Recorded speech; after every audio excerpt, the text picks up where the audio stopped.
All right, so that's Tom's Van Zandt's Pancho and Lefty. And I was not familiar with this, but I played a decent amount of folk music.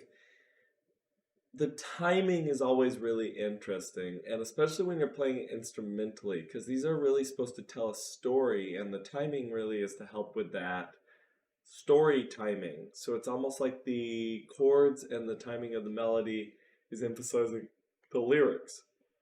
When those aren't present, I'm taking a free approach. What's nice about playing something like this instrumentally is you're really just into the emotion of the story and going there. So that was 498. Hope you're enjoying this series. If you are, please like and subscribe. We're going to continue on to 497.